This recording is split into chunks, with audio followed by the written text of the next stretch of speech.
Happy morning. இன்னைக்கு கிளாஸ்ல வந்து கண்டக்டர்னா என்ன, இன்சுலேட்டர்னா என்ன, செமிகண்டக்டர்னா என்ன அப்படிங்கறத நம்ம பார்க்க போறோம்.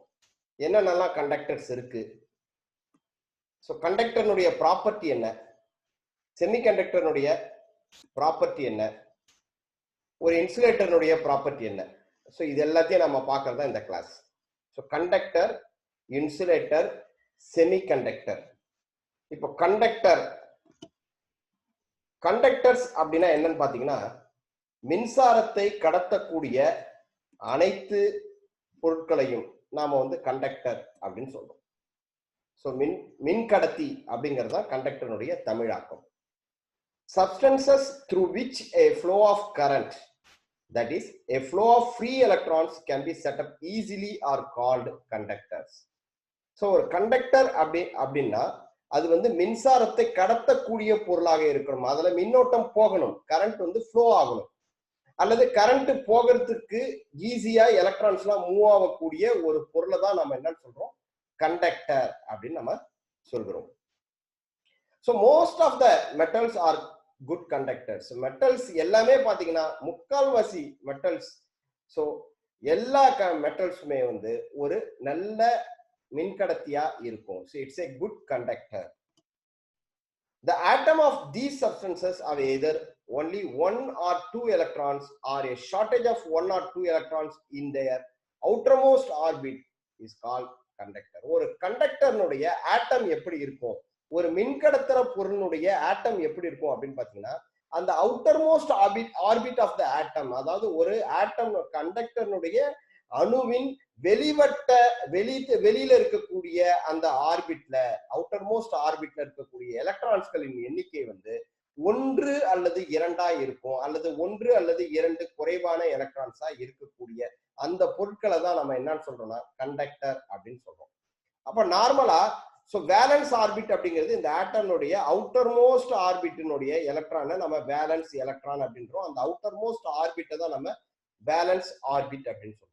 ஸோ அதுல இருக்கிற எலக்ட்ரான்ஸ் ஈஸியா ஃப்ரீயா மூவ் ஆகிற மாதிரி இருக்கும். ஸோ ஒரு ஆட்டம்ல இருந்து அடுத்த ஆட்டம்க்கு, அதுல இருந்து அடுத்த ஆட்டம்க்கு, இந்த மாதிரி வந்து எலக்ட்ரான்ஸ் ஈஸியா மூவ் ஆயிட்டு இருக்கும். ஸோ இந்த மூவிங் ஆஃப் எலக்ட்ரான், இந்த ஃப்ளோ ஆஃப் எலக்ட்ரானை தான் நாம கரண்ட் அப்படின்னு சொல்றோம். ஸோ எந்த ஒரு பொருள்ல கரண்ட் ஈஸியா ஃப்ளோ ஆகுமோ அது எல்லாத்தையும் நம்ம கண்டக்டர் அப்படின்னு நம்ம சொல்கிறோம்.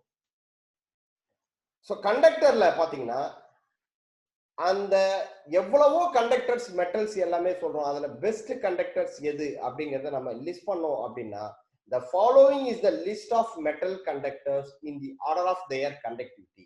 ஒரு மெட்டல் கண்டக்டர்னுடைய மின்சாரத்தை கடத்தும் தன்மையை வச்சு அந்த கண்டக்டர் நம்ம வகைப்படுத்தணும், அல்லது அந்த கண்டக்டரை வரிசைப்படுத்தணும் அப்படின்னா, first silver is the best conductor. Silver தான் வந்து இருக்கிறதுலே பெஸ்ட் கண்டக்டர். சில்வருக்கு அப்புறம் காப்பர், காப்பருக்கு அப்புறம் கோல்டு, கோல்டுக்கு அப்புறம் aluminium, then iron. So best conductor வந்து சில்வர். ஸோ அதை ஆர்டர் பண்ணோம்னா silver, copper, gold, aluminium, iron. So இதெல்லாம் மெட்டல் கண்டக்டர்ஸ், இதெல்லாமே நல்ல கண்டக்டர். அதில் பெஸ்ட் கண்டக்டர் வந்து நம்ம சில்வர் அப்படின்னு சொல்றோம். ஸோ நார்மலா நாம எந்த பொருளை, எந்த காமனா நாம எந்த இந்த சில்வர், காப்பர், அலுமினியம் சொன்னதுல எதை நம்ம அதிகமா நம்ம வந்து கண்டக்டரா பயன்படுத்துறோம் அப்படின்னு பாத்தீங்கன்னா, காப்பர் அண்ட் அலுமினியம் தான் அதிகமா நம்ம கண்டக்டரா பயன்படுத்தக்கூடிய பொருட்கள். So copper and aluminium are the most commonly used conductors. So அதிகமா நம்ம காப்பரையும் அலுமினியம் தான் நம்ம கண்டக்டரா பயன்படுத்துகிறோம். ஸோ காப்பர் கண்டக்டர், இது காப்பர் கண்டக்டர், இது அலுமினியம் கண்டக்டர்ஸ். ஸோ ஏன் வந்து காப்பரையும் அலுமினியம் நம்ம அதிகமா பயன்படுத்துறோம்னா, available in abundance in nature. So இது ஈஸியா அவைலபிள், காப்பரும் அலுமினியம். ஸோ நிறைய வந்து நம்ம பூமியில கிடைக்குது, நிறைய அலுமினியம் காப்பர் மெட்டீரியல் கிடைக்குது, அதனால ஈஸியா நம்ம கண்டக்டரா அதை பயன்படுத்த முடியும். Cost of these metals is cheaper than the other conductors. So வெள்ளி, கோல்டு இதெல்லாம் பாத்தீங்கன்னா ரொம்ப காஸ்ட்லி. அப்போ when compared to silver and gold, காப்பரும் அலுமினியம் வந்து ரொம்ப சீப் காஸ்ட். ஸோ அதனால ரொம்ப விலை குறைவா இருக்கிறதுனால அலுமினியத்தையும் காப்பரையும் நாம அதிகமாக கண்டக்டரா பயன்படுத்தி கொண்டிருக்கிறோம். It can be drawn into fine wires. So ஈஸியா அலுமினியத்தின் கண்டக்டிவிட்டியும் நம்ம ஒயராக நீட்ட முடியும். ஒயராக அதை ஒரு நீட்டு ஒயரா நம்ம ஈஸியா கன்வெர்ட் பண்ண முடியும். ஸோ இந்த அட்வான்டேஜஸ்லாம் இருக்கிறதுனால தான் நாம வந்து அலுமினியத்தையும் காப்பரையும் அதிகமாக பயன்படுத்துகிறோம். ஸோ ஈஸியா நிறைய வந்து பூமியில கிடைக்கிறது, அதனுடைய விலை குறைவு, கம்பியாக ஈஸியா நீட்ட முடியும். அதனால காப்பரையும் அலுமினியம் நாம கண்டக்டராக பயன்படுத்துகிறோம். ஸோ ஒரு கண்டக்டருடைய ப்ராப்பர்ட்டி, கண்டக்டர் அப்படின்னா என்னென்ன தன்மைகள் இருக்கணும், ஒரு ஒயரா பயன்படுத்துற கண்டக்டருக்கு என்னென்ன தன்மைகள்லாம் இருக்கணும் அப்படின்னு நீங்க பாத்தீங்கன்னா, should have low specific resistance. அதனுடைய ஸ்பெசிபிக் ரெசிஸ்டன்ஸ் வந்து ரோ அப்படின்னு நம்ம இந்த ஸ்பெசிபிக் ரெசிஸ்டன்ஸை சொல்லுவோம். ஸோ ரோ வந்து should be very very low. So ஒரு கண்டக்டரா பயன்படுத்தணும்னா அதனுடைய ஸ்பெசிபிக் ரெசிஸ்டன்ஸ் வந்து குறைவாக இருக்க வேண்டும். should be mechanically rigid, நல்ல ஸ்ட்ராங்கா, மெக்கானிக்கலா நல்லா ஸ்ட்ராங்கா இருக்க வேண்டும். should be easily available and less cost. So நல்லா வந்து பூமியில ஈஸியா கிடைக்கக்கூடிய பொருளா இருக்கணும், அதே சமயம் விலை வந்து கம்மியா இருக்க வேண்டும். should be ductile. அப்பனா என்னன்னா நாம வந்து பிளெக்சிபிள், அதை கம்பியா நீட்ட முடியும், வளைக்க முடியும், அது மாதிரி செய்யக்கூடிய பொருட்களாக இருக்க வேண்டும். the resistance of most of the conductors, கார்பனை தவிர ஸோ எல்லா கண்டக்டர்னுடைய ரெசிஸ்டன்ஸும் பாசிட்டிவ் டெம்பரேச்சர் கோஎஃபிஷியன்ட்டா இருக்கும். அதாவது அதனுடைய ரெசிஸ்டன்ஸ் வேல்யூ இன்க்ரீஸ் ஆகும், டெம்பரேச்சர் இன்க்ரீஸ் ஆனா ரெசிஸ்டன்ஸ் இன்க்ரீஸ் ஆகும். ஸோ டெம்பரேச்சரும் ரெசிஸ்டரும் நேர்விகிதத்தில் இருக்கும். தட் மீன்ஸ் பாசிட்டிவ் டெம்பரேச்சர் கோஎஃபிஷியன்ட்டா இருக்கும். கார்பன்ல மட்டும்தான் இது எதிர்விகிதத்தில் இருக்கும். அதாவது டெம்பரேச்சர் ஏறும்போது ரெசிஸ்டன்ஸ் குறையும், டெம்பரேச்சர் குறையும் பொழுது ரெசிஸ்டன்ஸ் ஏறும். ஸோ ஒரு நல்ல கண்டக்டர், நம்ம ஒயரா பயன்படுத்தக்கூடிய எந்த கண்டக்டரா எடுத்தீங்கனாலும் அந்த கண்டக்டர்னுடைய ப்ராப்பர்ட்டிஸ் எப்படி இருக்கும்னா, ரொம்ப லோ ஸ்பெசிபிக் ரெசிஸ்டன்ஸா இருக்கணும், மெக்கானிக்கலா ஸ்ட்ராங்கா இருக்கணும், சீப்பா இருக்கணும், ஈஸியா கிடைக்கக்கூடிய பொருளா இருக்கணும், அது வந்து வளைந்து தன்மை கொடுக்கக்கூடிய கம்பியாக நீட்டக்கூடிய ஒரு பொருளா இருக்கணும், அதே சமயம் பாசிட்டிவ் டெம்பரேச்சர் கோஎஃபிஷியன்ட் இருக்க வேண்டும். இன்கேஸ் நெகட்டிவ் டெம்பரேச்சர் கோஎஃபிஷியன்டா இருந்தா தெர்மல் ரன்வேவுக்கு வாய்ப்புகள் அதிகம். அதாவது டெம்பரேச்சர் வந்து ஏறிக்கிட்டே இருக்கும். அப்போ ஒரு ஒயர்ல கரண்ட் போகுது அப்படின்னா அதுல கொஞ்சம் ஹீட் ஜென்ரேட் ஆகும். ஹீட் ஜென்ரேட் ஆகுறதுனால ரெசிஸ்டன்ஸ் குறையும். ரெசிஸ்டன்ஸ் குறையறதுனால திரும்பி ஹீட் ஜென்ரேட் ஆகும். திரும்பி அதனால ரெசிஸ்டன்ஸ் இன்னும் குறையும். அப்போ டெம்பரேச்சர் குறைஞ்சிக்கிட்டே இருக்கும், ரெசிஸ்டன்ஸ் ஏறிக்கிட்டே, டெம்பரேச்சர் ஏறிக்கிட்டே இருக்கும், ரெசிஸ்டன்ஸ் குறைஞ்சிக்கிட்டே இருக்கும். ஒரு கட்டத்துல ஒயர் வந்து எரிஞ்சு போயிடும். அப்போ நெகட்டிவ் டெம்பரேச்சர் கோஎஃபிஷியன்ட்டா இருக்கவே கூடாது. பாசிட்டிவ் டெம்பரேச்சர் கோஎஃபிஷியன்ட்டா இருந்தால் மட்டும்தான் அது நாம கண்டக்டர் அந்த மாதிரியான கண்டக்டரை நாம ஒயருக்கு பயன்படுத்த முடியும். யூஸ் ஆஃப் கண்டக்டர்ஸை எங்கெங்கெல்லாம் நம்ம பயன்படுத்துறோம், என்னென்ன மாதிரியான கண்டக்டர்ஸ் மார்க்கெட்ல இருக்கு, அந்த கண்டக்டர் நம்ம எங்கெங்கெல்லாம் பயன்படுத்துறோம்.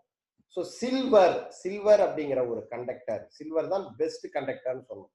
ஸோ விலை அதிகமா இருக்கிறதுனால சில்வர் நம்ம வந்து மெஷரிங் இன்ஸ்ட்ருமெண்ட்ஸ்ல, சென்சிட்டிவ் மெஷரிங் இன்ஸ்ட்ருமெண்ட்ஸ்ல சில்வரை பயன்படுத்துறோம். அதே மாதிரி சின்ன சின்ன கெப்பாசிட்டர்ஸ்ல சில்வரை பயன்படுத்துறோம். சர்க்கியூட் பிரேக்கருடைய அந்த ஆன் கான்டாக்ட், அந்த கான்டாக்ட் பாயிண்ட் வந்து சில்வர்ல இருக்கும். ஸோ இந்த கான்டாக்ட் பாயிண்ட் மட்டும் சில்வர்ல இருக்கும். ஸோ சில்வர் வந்து இந்த மாதிரி இடங்கள்ல பயன்படுத்தப்படுகிறது. காப்பர் வந்து மேக்சிமம் பாத்தீங்கன்னா நம்ம வீடுகள்ல பயன்படுத்தக்கூடிய அத்தனை ஒயரிங் எல்லாமே வந்து காப்பர் ஒயர்ஸ். தென் கேபிள், வைண்டிங், ஃபேனு, மோட்டார், எல்லா வைண்டிங், டிரான்ஸ்ஃபார்மர், இது எல்லாத்துலயும் நம்ம பயன்படுத்துறது, டியூப்லைட், சோக்கு, எல்லா இடத்துலயும் பயன்படுத்துற வைண்டிங் ஒயர்ஸ் எல்லாமே காப்பர் தான். ஸோ சில இடங்கள்ல தான் அலுமினியம் பயன்படுத்துகிறோம். ஸோ தென் பிராஸ் அப்படிங்கிறது பித்தளை. இது வந்து எலக்ட்ரிக்கல் ஆக்சசரிஸ், ஹோல்டர், இந்த மாதிரியான எல்லா விஷயங்களுக்கும் நம்ம செய்யறதுக்கு பிராஸ் கண்டக்டரை பயன்படுத்துகிறோம். அலுமினியம் வந்து அலுமினியம் ஒயர்ஸ் இருக்கு. ஸோ வெளியில நம்ம ஓவர் ஹெட் லைன்ஸ் எல்லாம் அலுமினியம் ஒயர்ஸ் தான். தென் அலுமினியம் வைண்டிங்ஸ் எல்லாம் இருக்கு. அது ரொம்ப low cost devices, electrical devices எல்லாம் செய்யும்போது அலுமினியம் ஒயரை வந்து வைண்டிங்கா பயன்படுத்துகிறார்கள்.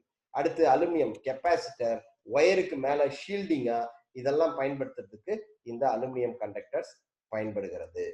தென் அயான் வந்து டெலிஃபோன் ஒயர்ஸ், டெலிஃபோன் கனெக்ஷனுக்கு பாத்தீங்கன்னா சாதாரண 2 ஒயர் போதும், டிசி சப்ளை பாஸ் ஆக போகுது. அந்த டெலிஃபோன் ஒயர்ஸ் வர்ற அந்த 48 வோல்ட் சப்ளை கொடுக்குற அந்த ஒயர் எல்லாம் அதாவது சிங்கிள் பேர் ஒயர் எல்லாம் பாத்தீங்கன்னா 2 ஒயர் தான் இருக்கும் அதுல. ஸோ அந்த ஒயர்ஸ் எல்லாமே அயான்ல செய்யப்பட்டது. தென் மெட்டல் பாடியினுடைய சேசிஸ், நம்ம பயன்படுத்தக்கூடிய எக்யூப்மெண்ட்ஸ் உடைய சேசிஸ் எல்லாமே அயான்ல இருக்கும். ஸோ நம்ம எர்த்தை ஈஸியா கனெக்ட் பண்ண முடியும். அதனால எர்த்திங் கனெக்ட் பண்றதுக்கு வசதியா அயானை கனெக்ட் பண்ணிருப்பாங்க. தென் லெட் மெட்டல், லெட் அப்படிங்கிறது யூஜி கேபிள் எல்லாம் லெட் ஷீல்டிங் யூஸ் பண்ணுவாங்க.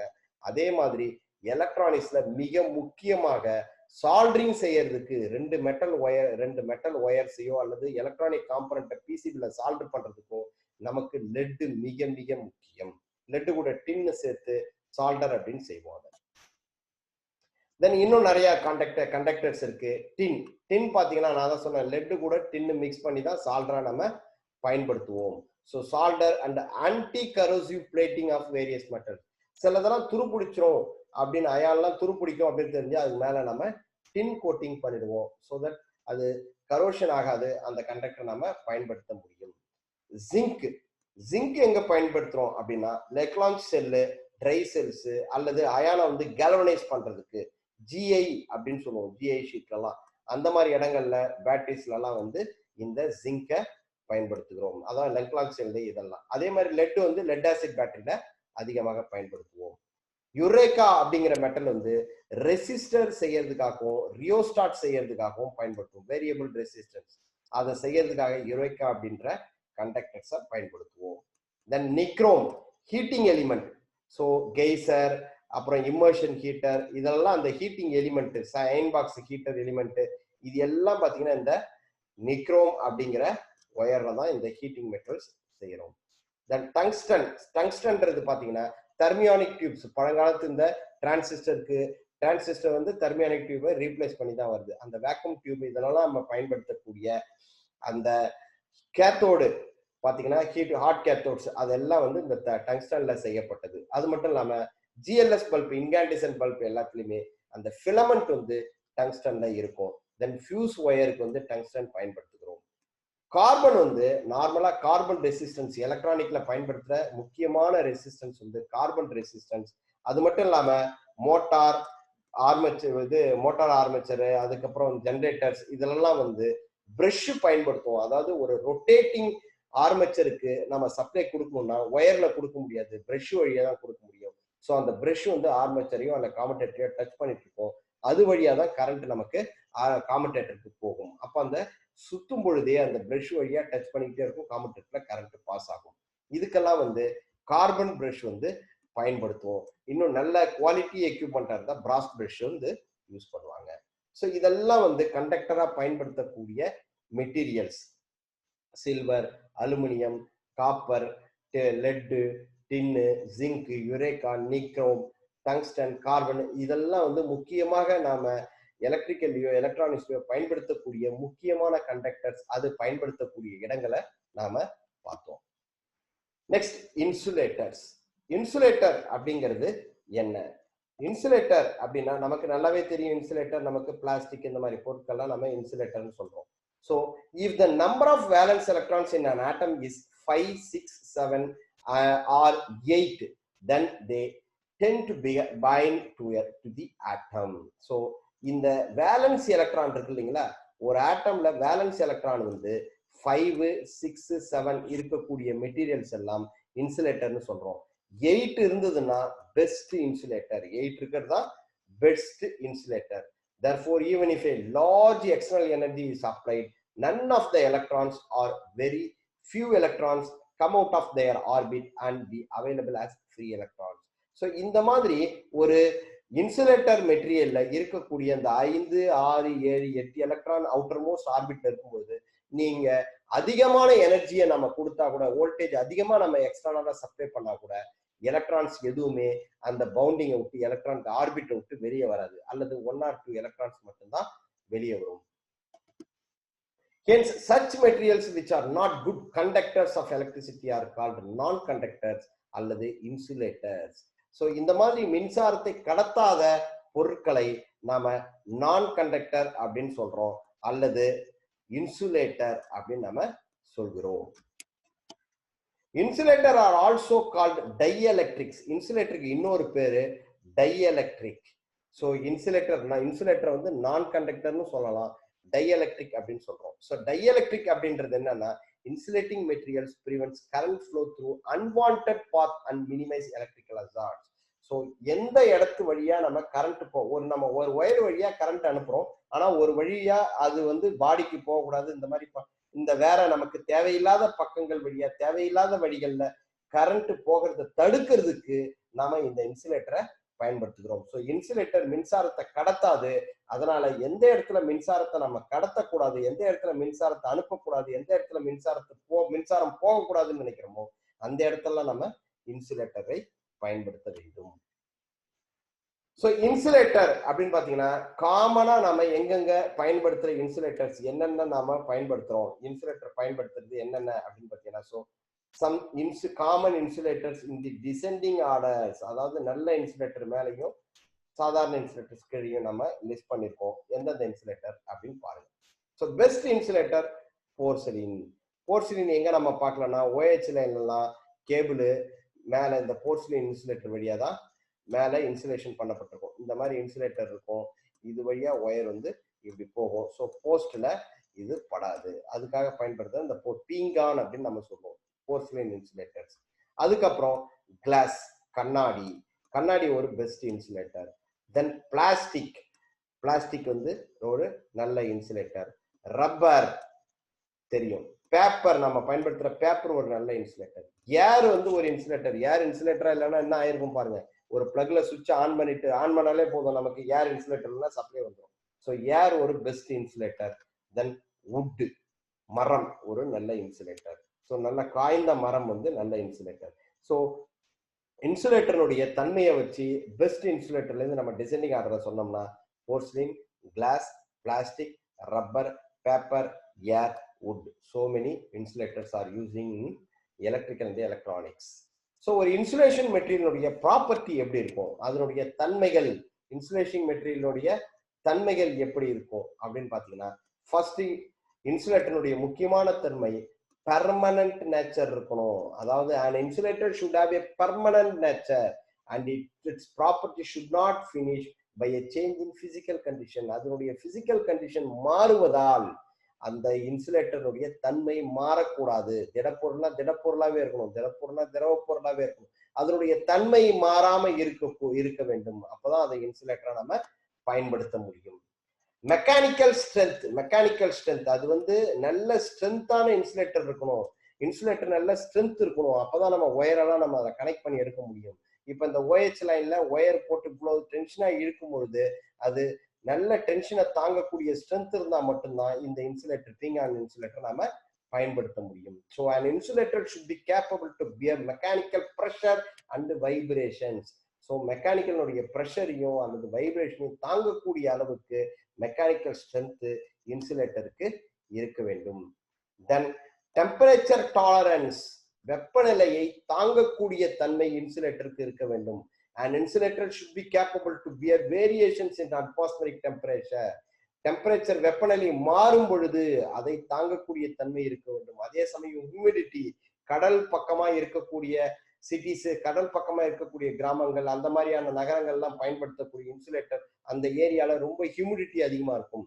ஸோ டெம்பரேச்சர் அதிகமானாலும் சரி, ஹியூமிடிட்டி அதிகமானாலும் சரி, அதனால இன்சுலேட்டர் தனது தன்மையை எந்த விதத்திலும் இழக்காமல் அது தன்மை பெர்மனண்டா இருக்கிற மாதிரியான ஒரு இன்சுலேட்டரா இருக்கணும். ஸோ அதுக்கு டெம்பரேச்சரை தாங்கக்கூடிய, டெம்பரேச்சர் வைப்ரேஷனை, டெம்பரேச்சருடைய மாறுபாட்டை அது வந்து தாங்கக்கூடிய அளவுக்கு இருக்க வேண்டும். Further, it should be capable to bear high temperature without any change in its physical or chemical structure. அதே சமயம் வெப்பநிலை உயரும் பொழுது, எவ்வளவு வெப்பநிலை உயர்ந்தாலும் அதனால இன்சுலேட்டர் அதன் தன்மை மாறாமல், அதனுடைய நிலை மாறாமல் இன்சுலேட்டராகவே இருக்கணும். அப்பதான் நம்ம அந்த மாதிரியான இன்சுலேட்டர்களை, அந்த மாதிரியான பொருட்களை நம்ம பயன்படுத்த முடியும். இன்னும் முக்கியமான ப்ராப்பர்ட்டி என்னன்னு பாத்தீங்கன்னா, இன்சுலேஷன் ரெசிஸ்டன்ஸ். அதனுடைய இன்சுலேஷனுடைய ரெசிஸ்டன்ஸ் மெகா ஓம் ரேஞ்சில் இருக்கணும். ஸோ ஒரு கண்டக்டருக்கு எப்படி வந்து ஓம் வேல்யூ லெஸ் தேன் 1 ஓம் இருக்கணும்னு நம்ம நினைக்கிறோமோ, அதே மாதிரி இன்சுலேட்டருக்கு அதனுடைய ரெசிஸ்டன்ஸ் வேல்யூ வெரி வெரி ஹையா இருக்கணும். It is the electrical resistance of the insulation against the flow of current. So எவ்வளவு கரண்ட் போதோ அந்த கரண்ட் போறதை தடுக்கிற தன்மை தான் இன்சுலேஷன் ரெசிஸ்டன்ஸ். ஒரு இன்சுலேட்டர் வழியா கரண்ட் போகும்பொழுது அந்த இன்சுலேட்டர் என்ன பண்ணும், அந்த கரண்டினுடைய ஓட்டத்தை தடுக்கும், அந்த கரண்ட்டை வந்து போக முடியாம தடுக்கக்கூடியது. இதை நாம வந்து மெகா ஓம் மீட்டர் அல்லது மெக்கர் அப்படிங்கிற இன்ஸ்ட்ருமெண்ட் வழியா, மெக்கர் அப்படிங்கிற இன்ஸ்ட்ருமெண்ட் அல்லது மெகா ஓம் மீட்டர் வழியா நாம இந்த இன்சுலேஷன் ரெசிஸ்டன்ஸை அளக்க முடியும். ஸோ இன்சுலேஷன் ரெசிஸ்டன்ஸை அளக்க பயன்படுத்தக்கூடிய எக்யூப்மெண்ட்டுக்கு அந்த இன்ஸ்ட்ருமெண்ட்டுக்கு பேரு மெகா ஓம் மீட்டர் அல்லது megger. So it measures high resistance value in mega ohm without causing damage to the insulation. இன்சுலேஷனை எந்த விதத்திலும் பாதிக்காம அதனுடைய ரெசிஸ்டன்ஸ் வேல்யூவை இந்த மெகா ஓமோ அல்லது மெக்கர் வந்து நமக்கு அளந்து கொடுக்கும். அடுத்து டைஎலக்ட்ரிக் ஸ்ட்ரென்த். டைஎலக்ட்ரிக் ஸ்ட்ரென்த் அப்படின்னா என்ன அர்த்தம்னா, ஒரு இன்சுலேட்டர் அந்த இன்சுலேட்டர் அதனுடைய தன்மை பாதிக்காமல், இன்சுலேட்டர் கெட்டு போகாம, இன்சுலேட்டர் டேமேஜ் ஆகாம எவ்வளவு கரண்ட்டை தாங்கும், அதுதான் dielectric strength. It is a measure of how much potential, எவ்வளவு வோல்டேஜை தாங்கும். ஒரு இன்சுலேட்டர் வந்து எவ்வளவு பொட்டன்ஷியல் வோல்டேஜை தாங்கும், அதாவது it is a measure of how much potential difference the insulation layer can withstand without breaking down. அது பிரேக் ஆகாம, அது உடையாம, டேமேஜ் ஆகாம எவ்வளவு பொட்டன்ஷியல் வோல்டேஜை தாங்கும் அப்படிங்கிறது அதனுடைய dielectric strength. The potential difference that causes breakdown is called the breakdown voltage. அப்போ ஒரு இன்சுலேட்டர் எந்த வோல்டேஜ்ல அதனுடைய அது டேமேஜ் ஆகுமோ, எந்த வோல்டேஜ்ல அந்த இன்சுலேட்டர் பிரேக் ஆகுமோ, அந்த வோல்டேஜை அந்த இன்சுலேட்டருடைய பிரேக் டவுன் வோல்டேஜ் அப்படின்னு நம்ம சொல்றோம். அப்போ ஒரு இன்சுலேட்டர் இருக்கு 100 kVA, 100 kV அதனுடைய பிரேக் டவுன் வோல்டேஜ்னு வச்சுக்கோம். ஸோ ஒரு இன்சுலேட்டர் எடுக்கிறீங்க, அந்த இன்சுலேட்டருடைய பிரேக் டவுன் வோல்டேஜ் வந்து 100 kVA அப்படின்னு வச்சுக்கோங்க. 100 kV அதாவது 100 kilo volt. So 100 kilo volt இருக்கக்கூடிய பிரேக் டவுன் வோல்டேஜ் இருக்கக்கூடிய இன்சுலேட்டர்ல நீங்க 100 கிலோ வோல்ட்டுக்கு கீழே வரை நீங்க கொடுக்க முடியும். 100 கிலோ வோல்ட் கொடுத்தீங்கன்னா அந்த இன்சுலேட்டர் உடைந்து விடும். அப்ப 99 கிலோ வோல்ட் கொடுக்கிற வரை அந்த இன்சுலேட்டர் கெட்டு போகாது. ஸோ அதுக்கு மேல வோல்டேஜ் பொட்டன்ஷியல் டிஃபரன்ஸ் இருந்ததுன்னா அந்த இன்சுலேட்டர் கெட்டு போயிடும். அதை தான் நம்ம டைஎலக்ட்ரிக் ஸ்ட்ரென்த் அப்படின்னு நம்ம சொல்கிறோம். தென் செமிகண்டக்டர்ஸ். செமிகண்டக்டர்னா என்ன அப்படின்னு பாத்தீங்கன்னா, குறைக்கடத்தி அப்படின்னு நம்ம தமிழ்ல சொல்லுவோம். That means valence electron, 4 electron இருக்கக்கூடிய மெட்டீரியலை, வேலன்ஸ் எந்த ஒரு ஆட்டம்ல வேலன்ஸ் எலக்ட்ரான் 4 இருக்குதோ அந்த மெட்டீரியலை நாம செமிகண்டக்டர் அப்படின்னு நம்ம சொல்றோம். These have the characteristics in between that of a conductor and an insulator. செமிகண்டக்டருடைய அதனுடைய பண்புகள் எப்படி இருக்கும்னா, இன்சுலேட்டருக்கும் கண்டக்டருக்கும் இடையில் இருக்கும். இன்சுலேட்டர் கண்டக்டருக்கும் இடையில் இருக்கும். அது ஒரு இன்சுலேட்டர் மாதிரியும் இருக்காது, கண்டக்டர் மாதிரியும் இருக்காது. அதுக்கு இன்பிட்வீன்ல இருக்கக்கூடிய தன்மை உள்ள பொருட்களை, வேலன்ஸ் எலக்ட்ரான் 4 இருக்கக்கூடிய பொருட்களை நாம செமிகண்டக்டர் அப்படின்னு சொல்றோம். ஒரு செமிகண்டக்டர் லோ டெம்பரேச்சர்ல இன்சுலேட்டராக இருக்கும். அதனுடைய தன்மை இன்சுலேட்டர் மாதிரி இருக்கும். லோ டெம்பரேச்சர்ல அதனுடைய தன்மை இன்சுலேட்டர் மாதிரி இருக்கும். அதே அட் ஹை டெம்பரேச்சர் ஏறுச்சுன்னா அந்த பொருள் குட் கண்டக்டரா மாறிடும். அப்போ அந்த ஒரு செமிகண்டக்டர் மெட்டீரியல் டெம்பரேச்சர் கம்மியா இருக்கும்போது இன்சுலேட்டர் மாதிரி வேலை செய்யும். அதே டெம்பரேச்சர் அதிகமாச்சுன்னா அது கண்டக்டரா மாறிடும். அதனாலதான் இது இன்பிட்வீன், குறைக்கடத்தி அப்படின்னு நம்ம இதை சொல்கிறோம். So most examples of most used semiconductor material என்னன்னு பாத்தீங்கன்னா, சிலிக்கான் அண்ட் ஜெர்மானியம். செமிகண்டக்டர்ல அதிகமா நம்ம பயன்படுத்துற செமிகண்டக்டர் எந்த மெட்டீரியல் பாத்தீங்கன்னா, சிலிக்கான் அப்படிங்கிற செமிகண்டக்டரும் ஜெர்மானியம் அப்படிங்கிற செமிகண்டக்டரும் அதிகமாக பயன்படுத்துகிறோம். அப்போ கண்டக்ஷன் பேண்டு, கரண்ட்டை கடத்தக்கூடிய அந்த நிலையை இன்சுலேட்டர் அடையாது. இதுக்கும் ஒரு வேலன்ஸ் பேண்டுக்கும் கண்டக்ஷன் பேண்டுக்கும், அதாவது இந்த எலக்ட்ரான் வந்து வெளியேறதுக்கான கேப்பு, அந்த பேண்ட் கேப் வந்து இன்சுலேட்டர்ல அதிகமாக இருக்கும். அதே கண்டக்டர்ல பாத்தீங்கன்னா அந்த கேப்பே இருக்காது. ஸோ ஈஸியா வேலன்ஸ் எலக்ட்ரான் கண்டக்ஷனுக்கு போயிடும். ஆனா இன்சுலேட்டர்ல பாத்தீங்கன்னா, இது செமிகண்டக்டர்ல பாத்தீங்கன்னா அந்த கேப் மிக மிக குறைவாக இருக்கும். கொஞ்சம் டெம்பரேச்சரோ அல்லது கொஞ்சம் நாம வந்து வோல்டேஜை கொடுத்தோம்னா அதுல வேலன்ஸ்ல இருக்கக்கூடிய வேலன்ஸ் எலக்ட்ரான்ஸ் வந்து மின்சாரத்தை கண்டக்ஷன் பேண்டுக்கு எலக்ட்ரான் பாஸ் ஆக ஆரம்பிச்சிடும். ஸோ லோ டெம்பரேச்சர்ல ஒரு செமிகண்டக்டர் இன்சுலேட்டர் ஆகும், அல்லது லோ வோல்டேஜ்ல இன்சுலேட்டர் ஆகும், ஹை வோல்டேஜ் அண்ட் ஹை டெம்பரேச்சர்ல அது ஒரு கண்டக்டராகவும் மாறிவிடும்.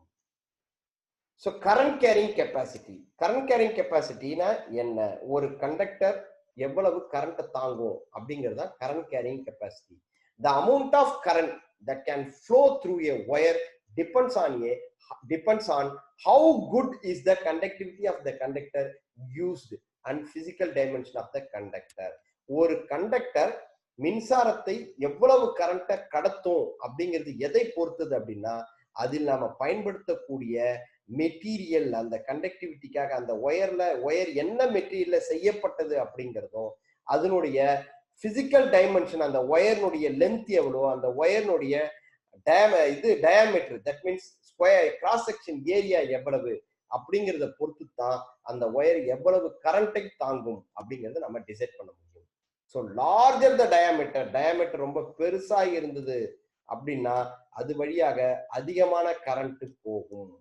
அதே டயாமீட்டர் கம்மியா இருந்தா அது வழியாக போகக்கூடிய கரண்ட் கம்மியா இருக்கும். So the maximum current that flows through a wire of a particular diameter without heating up the wire is called maximum current carrying capacity. Maximum current carrying capacity na ஒரு wire வெப்பம் அடையாமல் எவ்வளவு அதிகபட்சமா அது எவ்வளவு கரண்ட்டை கடத்துமோ அதை தான் நம்ம மேக்சிமம் கரண்ட் கேரிங் கெப்பாசிட்டி அப்படிங்கிறோம். வெப்பம் இல்லாம வெப்பம் அடையாம, ஸோ அல்லது ஜென்ரலா நம்ம current carrying capacity of wire அப்படின்னு அதை சொல்றோம். அப்போ ஒரு ஒயர் வெப்பம் அடையாமல் அதிகபட்சமா எவ்வளவு கரண்ட்டை அனுப்புமோ அதை நம்ம மேக்சிமம், அதுக்கு மேல கரண்ட் போச்சுன்னா வெப்பம் அதிகமாகி ஒயர் கட் ஆயிடும், வீணாயிடும். So maximum current carrying capacity தான் நம்ம அந்த ஒயருடைய கரண்ட் கேரிங் கெப்பாசிட்டி அப்படின்னு சொல்றோம். அந்த கரண்ட் கேரிங் கெப்பாசிட்டி அதுல பயன்படுத்தி எந்த மெட்டீரியல்ல அந்த ஒயர் செய்யப்பட்டது, சில்வர்ல செய்யப்பட்டதா, காப்பர்ல செய்யப்பட்டதா, அலுமினியத்துல செய்யப்பட்டதா, பயன்படுத்தக்கூடிய அந்த மெட்டலினுடைய தன்மையை பொறுத்தும், அந்த ஒயர்னுடைய டைமென்ஷன் லென்த்தை பொறுத்தும் அதனுடைய கரண்ட் கேரிங் கெப்பாசிட்டி மாறும். ஏன்னா லென்த்தும் டைமென்ஷன் அதனுடைய கிராஸ் செக்ஷன் ஏராவும் ரெசிஸ்டன்ஸ்னுடைய ஃபேக்டர்ஸ். ஸோ லென்த் அதிகமா இருந்தா ரெசிஸ்டன்ஸ் அதிகமாக இருக்கும், டயாமீட்டர் அதிகமா இருந்தா ரெசிஸ்டன்ஸ் கம்மியா இருக்கும். அப்போ ரெசிஸ்டன்ஸ் வந்து கரண்ட்டுக்கு எதிர்விகிதத்துல இருக்கிறதுனால ரெசிஸ்டன்ஸ் அதிகமா இருந்தா கரண்ட் கம்மியா போகும், ரெசிஸ்டன்ஸ் கம்மியா இருந்தா கரண்ட் அதிகமா போகும். அப்போ லென்த் அதிகமா இருந்ததுன்னா ரெசிஸ்டன்ஸ் அதிகமா இருக்கும், ஸோ கரண்ட் கம்மியா போகும். டயாமீட்டர் அதிகமா இருந்தா ரெசிஸ்டன்ஸ் கம்மியா இருக்கும், ஸோ கரண்ட் அதிகமா போகும். இதுதான் வந்து அந்த பிசிக்கல் டைமென்ஷனுக்கும் ரெசிஸ்டன்ஸுக்கும் கரண்ட்டுக்கும் உள்ள கனெக்ஷன்ஸ். அடுத்து கரண்ட் கேரிங் கெப்பாசிட்டி அப்படிங்கிறத நாம வந்து எப்படி சொல்லலாம் அப்படின்னு பாத்தீங்கன்னா, அதனுடைய டைமென்ஷனை வச்சு நம்ம எப்படி பிரிக்கலாம் அப்படின்னு பாத்தீங்கன்னா, so the current carrying capacity of a wire is directly proportional to the conductor's diameter. So diameterக்கும் current carrying capacity எப்படி இருக்குன்னு பாத்தீங்கன்னா, current is directly proportional to the diameter of the wire. That means diameter பெருசா இருந்தா நிறைய current போகும், diameter கம்மியா இருந்தா current கம்மியா போகும். ஸோ இந்த ஒயர் பாருங்க, டயாமீட்டர் ரொம்ப சின்னதா இருக்குது, தட் மீன்ஸ் தின் ஒயர். தின் ஒயர்னா நிறைய ஸ்பேஸ் இருக்காது, ஸோ ரெசிஸ்டன்ஸ் ஹையரா இருக்கும், அதிகமான ரெசிஸ்டன்ஸ் மின்தடை இருக்கும். மின்தடை அதிகம்னாலே அது வழியா போகக்கூடிய கரண்ட் ஸ்லோவா, அதாவது கம்மியாக இருக்கும். அப்போ தின் ஒயர்ல லோ கரண்ட் வில் ஃப்ளோ. அதே மாதிரி ஒயர் வந்து திக்கா இருந்தது அப்படின்னா நமக்கு திக் ஒயர்ல more space available, so resistance கம்மி, அதனால ஹை கரண்ட் ஃப்ளோ ஆகும். So thin wire low current flow ஆகும், திக் ஒயர் அதிக கரண்ட் ஃப்ளோ ஆகும். ரைட். அப்போ நான் வந்து அந்த ஒயர்னுடைய டைமென்ஷன், அதனுடைய டயாமீட்டர் எவ்வளவு அப்படின்னு நான் தெரிந்து கொள்ள வேண்டும். அப்போ அந்த டயாமீட்டர் தெரிஞ்சுக்கிறதுக்காக நம்ம என்ன பண்றோம், to measure the size of the wire an instrument called standard wire gauge. So இந்த diameter of the wire அறிந்து கொள்வதற்காக நம்ம பயன்படுத்தக்கூடிய அந்த இன்ஸ்ட்ருமெண்ட்டுக்கு பேரு ஸ்டாண்டர்ட் ஒயர் கேஜ். சாதாரணமா இதை SWG அப்படின்னு, அதே அமெரிக்கால இதை AWG அப்படின்னு சொல்லுவாங்க. அது American wire gauge, American wire gauge. இந்தியாவில் நம்ம பயன்படுத்துறது வந்து ஸ்டாண்டர்ட் ஒயர் கேஜ் SWG. அமெரிக்காவில் அதுவே AWG. அல்லது மைக்ரோமீட்டர். மைக்ரோமீட்டர் நம்ம 10th படிச்சிருப்போம். மைக்ரோமீட்டரை பயன்படுத்தியும் நம்ம இந்த ஒயர்னுடைய டைமென்ஷனை நம்ம மெஷர் பண்ணிக்கலாம், எவ்வளவு கேஜ் இருக்கு அப்படிங்கறத நம்ம அளந்து கொள்ள முடியும். ஸ்டாண்டர்ட் ஒயர் கேஜ் நார்மலா வந்து ஸ்டாண்டர்ட் ஒயர் கேஜ் எப்படி இருக்கும் அப்படின்னு பாத்தீங்கன்னா, standard wire gauge is a circular metal disk or like a steel rule. இந்த மாதிரி ரவுண்டாவும் இருக்கும் அல்லது இந்த மாதிரி ஸ்டீல் ரூல் மாதிரி இருக்கும். ஸோ அதுல என்ன பண்ணிருப்பாங்கன்னா, நிறைய with varying slot sizes on the circumferences. அதனுடைய வெளியில நிறைய ஸ்லாட் சைசஸ் மார்க் பண்ணிருப்பாங்க. இதே மாதிரி சர்க்குலர்லயும் இந்த மாதிரி மார்க் பண்ணிருப்பாங்க. அதே மாதிரி இந்த ஸ்ட்ரைட் ஸ்டீல் ரூல் டைப்பா இருந்தாலும் இந்த மாதிரி நிறைய அதுல ஹோல்ஸ், அதாவது என்ன ஒயர்னுடைய டைமென்ஷன் சைசஸ் என்னவோ அதுக்கு தகுந்த மாதிரி அதுல ஸ்லாட்ஸ் வந்து பண்ணப்பட்டிருக்கும்.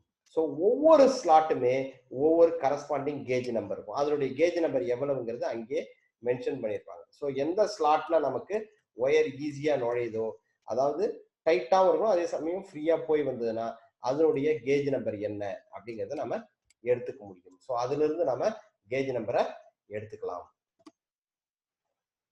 ஸோ அது வந்து நம்ம அந்த ஸ்லாட்டுக்கு கீழேயே அது மென்ஷன் பண்ணியிருக்கோம். அப்போ நம்ம இதுல இருந்து கேஜ் நம்பரை எடுத்துக்கொள்ள முடியும். So the gauge number specifies the size of a round wire in terms of its diameter and can be find cross sectional area. இந்த கேஜ் நம்பரை வச்சு அது டயாமீட்டர் எவ்வளவுன்னு தெரிஞ்சு அதுல இருந்து நம்ம கிராஸ் செக்ஷன் ஏரியாவை, இதுக்குன்னு ஒரு ஸ்பெஷல் டேபிள் இருக்கு, அந்த டேபிள் வழியா நம்ம தெரிஞ்சுக்க முடியும்.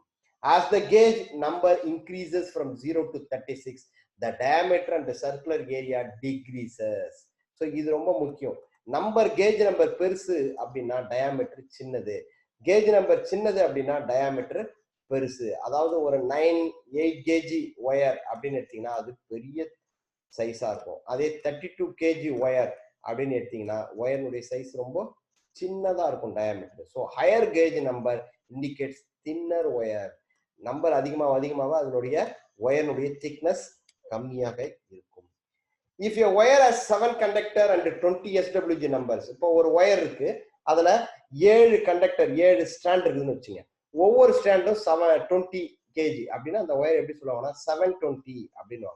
அப்ப இந்த 720 அப்படின்னு நம்ம சொன்னோம்னா இந்த 7 அப்படிங்கிறது எத்தனை ஸ்ட்ராண்டு அப்படிங்கிறது சொல்லுவோம். அதே மாதிரி இந்த 20ங்கிறது எத்தனை SWG. ஸோ ஒரு ஸ்டாண்டினுடைய SWG எவ்வளவு. அப்போ அந்த ஒயர்ல 7 ஸ்டாண்ட் இருக்குது, ஒவ்வொரு ஸ்டாண்டும் 20 SWG இருக்குது. அதை தான் நம்ம 720, 320 இந்த மாதிரி அந்த ஒயர்ஸ் சொல்லுவோம். From a separate table, it will be converted to measure wire gauge from SWG to inches and millimeter. So ஒரு பெரிய தனியா டேபிள் இருக்குது, அந்த டேபிள்ல எவ்வளவு SWG அப்படின்னு நம்ம எடுத்தோம்னா SWGக்கு கரஸ்பாண்டிங், அதாவது ஒரு 18 SWGன்னா இதுக்கு கரஸ்பாண்டிங் இன்ச் எவ்வளவு, அதுக்கு கரஸ்பாண்டிங் எவ்வளவு அப்படிங்கிறத நம்ம தெரிந்து கொள்ள முடியும் அந்த டேபிளை பயன்படுத்தி.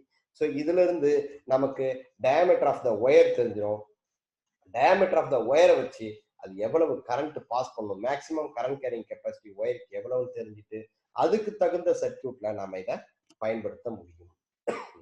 ஸோ இதுதான் வந்து எப்படி கண்டக்டர்னா என்ன, கண்டக்டருடைய ப்ராப்பர்ட்டி என்ன, என்னென்ன கண்டக்டர்ஸ் இருக்கிறது, அதே மாதிரி இன்சுலேட்டருடைய ப்ராப்பர்ட்டி, செமிகண்டக்டர், அதே மாதிரி கண்டக்டர்னுடைய டயாமீட்டர் எப்படி மெஷர் பண்றது, அதனுடைய கரண்ட் கேரிங் கெப்பாசிட்டி என்ன அப்படிங்கறத நம்ம பார்ப்போம். Okay, thank you.